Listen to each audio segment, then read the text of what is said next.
Bon, maintenant, je vais vous allumer le tracker. Il faut faire un appui long et assez ferme. On sent que ça s'enfonce sur ce bouton. Et vous voyez que la petite lumière bleue s'est allumée. Là, ça veut dire que le tracker est allumé, mais qu'il n'a pas de signal GPS. Ça va prendre quelques secondes. Alors là, je suis dans le bâtiment. Je ne sais pas si ça va fonctionner tout de suite. Normalement, voilà, il se met à clignoter. Pas encore. Quand il a trouvé les satellites, il clignote une fois toutes les 3 secondes. Alors c'est plutôt plus visible que sur la version précédente où il fallait regarder par le petit trou. Sur la version précédente, je regardais par le trou là pour voir les petites lumières qui étaient à droite ou à gauche là. Ça reste pas fantastique hein, parce que là ça paraît à peu près visible parce que c'est le soir dans une maison. Mais je jurerais pas que ça fonctionne aussi bien. Enfin, je pense que c'est comme la version précédente, c'est-à-dire que quand vous êtes au soleil, vous voyez rien du tout.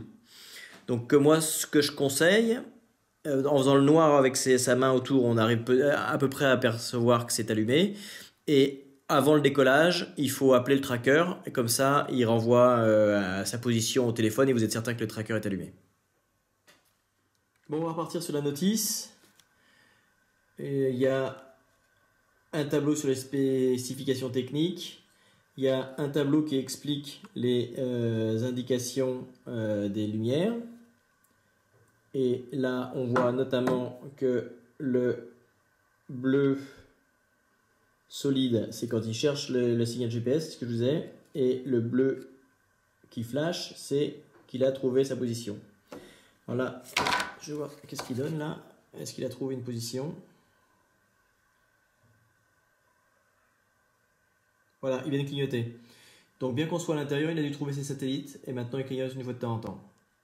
Ensuite, la façon la plus facile d'utiliser ce GPS, c'est ce tracker, pardon, c'est juste de lui téléphoner. Donc ici, vous avez la description de ce que contient le message que renvoie le téléphone.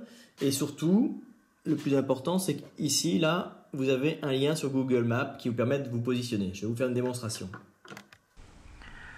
Donc là, tout simplement, j'appelle le tracker GPS sur la carte SIM qui est dans le tracker.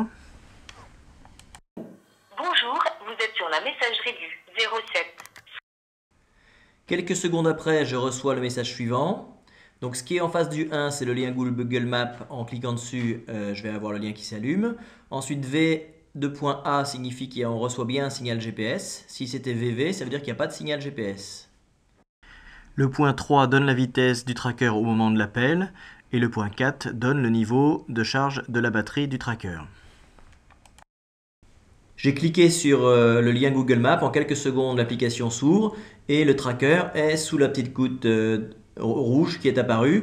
Et en utilisant la fonction itinéraire, je peux même avoir le chemin pour aller retrouver mon tracker qui, on peut supposer, est dans le ventre de mon avion. Alors ensuite, on a un tableau qui liste les différentes commandes que l'on peut envoyer par SMS pour paramétrer et faire réagir le tracker. Il y a notamment, on peut rebooter le système, on peut changer le code de verrouillage qui par défaut est 1, 2, 3, 4, 5, 6, etc. Donc c'est écrit. Ce qui est intéressant aussi, c'est le fait qu'on autorise la GPS à se mettre en veille ou pas à se mettre en veille. Je crois que c'est écrit quelque part, quand il se met en veille, il peut durer jusqu'à 100 heures ou 90 heures. C'est écrit là, 180 heures. Hein, quand il se met en stand-by, il peut durer 180 heures, donc ça peut être intéressant, hein, quand vous n'en avez pas besoin et ne consomme rien, etc. Donc là, vous avez le détail. Je vais vous faire une démonstration. Je vais envoyer un message au GPS, donc je repars de l'écran précédent où il m'avait envoyé la position. Je sélectionne envoyer un nouveau message. Je vais dans ma liste de messages préenregistrés. Je sélectionne envoi d'un texte rapide. Donc ça, c'est les messages qui étaient préexistants dans le téléphone. C'est un pauvre petit Wiko là. Mais là, j'ai mis un texte qui permet d'activer le tracking GPS sur Internet. Là, j'interromps le tracking sur Internet. Et là, je peux me faire envoyer la position. Ça fait la même chose que mon coup de téléphone de tout à l'heure.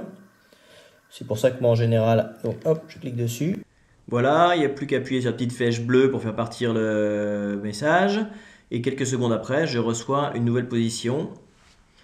Et la voilà qui est arrivée. Bon, c'est une alternative si vous voulez pas téléphoner. Moi, c'est pas ce que je fais, hein. En général, je téléphone en mettant le haut-parleur. Comme ça, le téléphone valide que le tracker GPS fonctionne pendant que je finis les derniers réglages. Enfin, chacun sa méthode. Alors, vous pouvez aussi utiliser le tracker GPS pour recevoir de manière quasi continue la position sur un ordinateur ou sur un téléphone portable.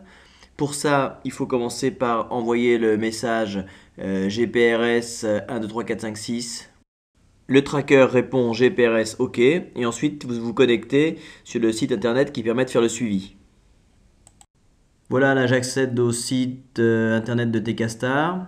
Ensuite, il faut s'identifier en utilisant le code du tracker qui est son identification. Et ensuite en utilisant son mot de passe qui est 1, 2, 3, 4, 5, 6 ou celui que vous avez mis si vous l'avez changé.